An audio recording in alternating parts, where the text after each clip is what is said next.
Hello everyone, and today I'm gonna speak about the recent correction or the next bubble. But first, I'm gonna check the entire history of S&P 500 over the past 50, over the past 90 years. Okay, let's go.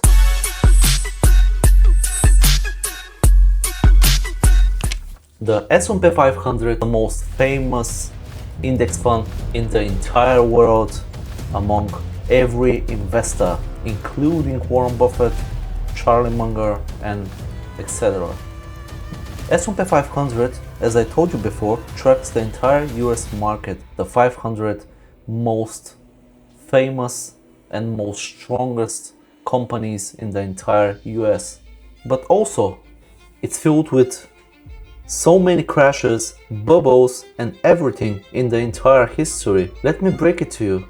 Is it good to invest in S&P 500 or not? The index fund S&P 500 started in 1926 with only 90 companies. The US economy was booming, steady growth, innovations, and everything. Like always, US economy was always booming, but it is. But then, let me break it to you.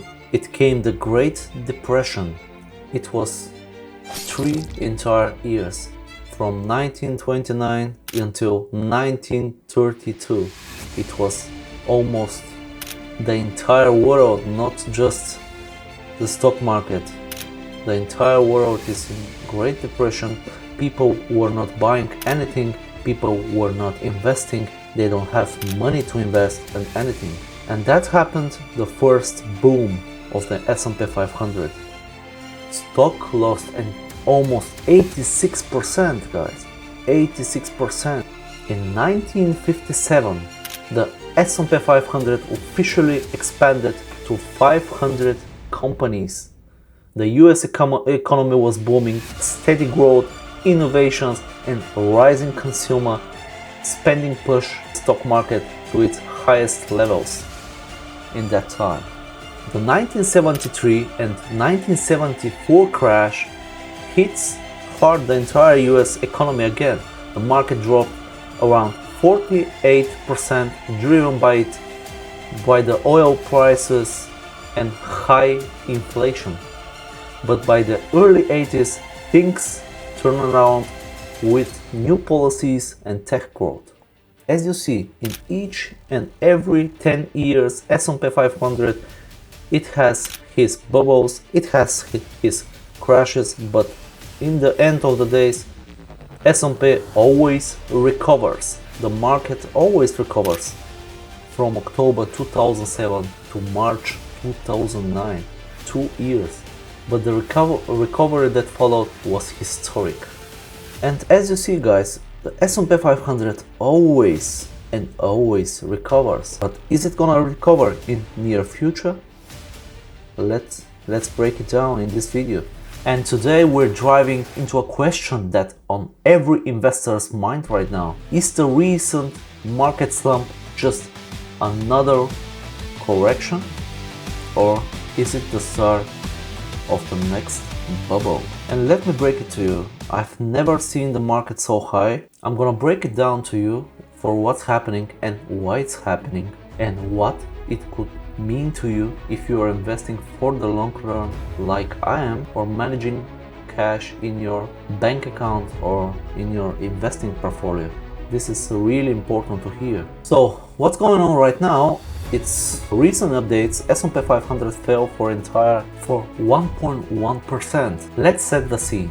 Over recent weeks, the major indexes have taken a hit, big hit. It's almost 1.1% for S&P 500 in recent sessions, and the NASDAQ composite has fallen even more, especially the tech-heavy shares. The tech-growth stocks are under really big pressure. I've seen stocks falling down over 40% in the one single day, and this is the recent updates. In February this year, the market fell down almost 20%. I think was just a correction, like every 2 years is happening. They have to correct the market, it's normal. But then, after this correction, the market goes almost really high. I've seen rate of returns over 20% and more in just S&P 500 and NASDAQ. But then now they're falling from 20% rate of return to 12% in just 2 days. What is happening? And let me break down to you. America is getting even better with China over the recent tariffs, but why is the market still falling? And nobody knows. The first thing I think is valuation overhang. Or when the market goes up a lot, especially led by a few big tech growth names, it leaves less margin for errors. That means you're over the edge about anything you might be. As one analyst put it, high valuations, blue sky. A small cloud can trigger a slide. That means if you make one simple mistake, one of the biggest tech companies, you can go down 15 to 20% in one blink of an eye. The growth tech rally has been very strong and many investors are asking, can earnings catch up? And I think it can, because always do. And let me tell you about, don't panic, just invest. The recent updates is also like bubble tone behavior. When a handful of stocks carry the market, it increases the risk if those stocks falter. We are seeing the leadership narrowing. Also, some commentators say we have the 4 ingredients for a major correction. Record highs plus stretched valuations plus weak earnings momentum plus macro risks. Interest rates remain relatively high. The hope for big rate cuts may be fading. Investors have been banking on rate relief. If that doesn't come, growth stocks get punished. Geopolitical trade, regulatory risk, for instance concerns around AI chips in China have spooked tech because of tariffs, as I told you, but they are getting better, I think. Sentiments and momentum reversal. Markets move on expectation as much as reality. When expectations, reality risk grows, investors' anxiety is rising. Once sentiment shifts, it can accelerate and decline because of feedback loops. When everyone starts selling, more start to follow. It just takes one investor to sell his entire portfolio because of correction or some kind of bubble he's receiving anxiety for, and then everyone will follow. Is it correction or is it bubble burst? Nobody can tell you that. Nobody knows what the market will make. And let me break in. What is correction? What is correction? Correction means is typically 10 to 20% drop down in the stock market, often healthy, resetting valuations, clearing excesses. It doesn't imply systemic failure. Long-term investors often view it as opportunity just to buy more. Given your position, investing for the next 25 plus years, holding strong, a correction might align with your long-term plan because it's the best time to invest in if you have cash already. What is bubble bursting? True bubble occurs when valuations are extreme high, like now. It has the same symptoms like another bubble burst. Everything is really high right now. Some analysts are already warning we may be in that zone. Valuations, narrow leadership, and expectations seem overly optimistic. And which side are we leaning toward based on the evidence? We do have stretched valuations plus high expectations. We do have signs of macro slowdown. We don't yet have full-blown structural crisis, banking collapse. We never saw that.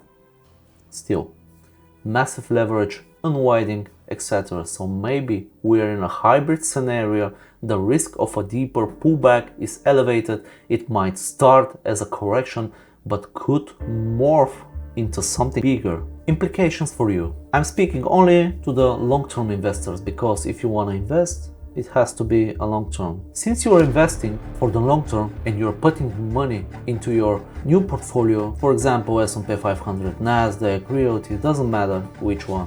Here are what these developments might mean for your strategy. Stay just disciplined and invest no matter what. If it drops 30-40%, Just invest as dollar cost averaging, as I showed you and explained to you what it means in the last video. Avoid panic selling.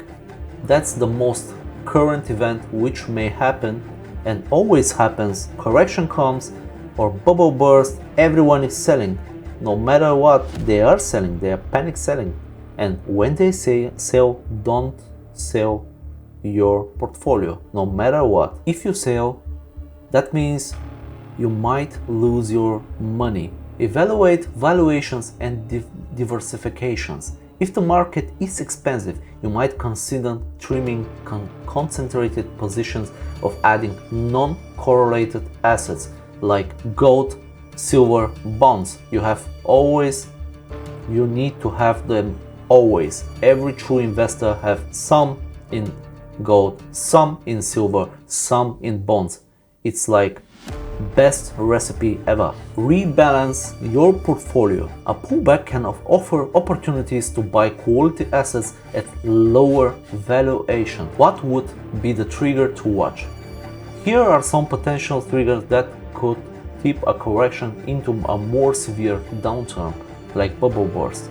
A significant economic recession in the US or globally, sharply weak corporate earnings collapsing. That means America now is in $38 trillion of debt. The first risk is that, the first symptom is that America might go into a recession. But who am I to tell you? I'm not a financial advisor, I'm just assuming. Regulatory shocks, trade wars, like China with America, Europe with America. The third sign is when collapse of a mega bubble asset class. If AI valuation fall dramatically and spread contagions, that means it could drop entire market because every tech company on S&P 500 is based on AI, and if does not works like they think they do, it could crash the entire system, it could crash the entire stock market. That happened before. The fourth, financial instability, leverage winding, banking stress, credit crunch. That means the banks now give too many credits for everyone, no matter if they can pay it or not. That happened in 2008. That happened also before in the recent years, and that happening right now. That's the fourth sign for bubble crash. So is this next bubble bursting? We don't know for sure. Nobody knows. For you as long-term investor, staying in the course matters. No matter how long, stay. No matter how hard, stay. Just stay in the market, because if you stay, you are gonna win. And use this moment a reminder. Keep your plan, stay diversified, and be prepared. Prepared means have a cash on your bank account just to invest when the market drops. If you found this useful, please hit the like button, subscribe to 9 to 5 Geek channel, and ring the bell so you don't miss future videos on investing, real estate, finance, and more. Drop a comment below. What's your take? Correction or just the next big bubble? And what changes are you making because of this? Thanks for watching. I will see you in the next one. Keep investing smart, stay curious, and as always, stay geeky.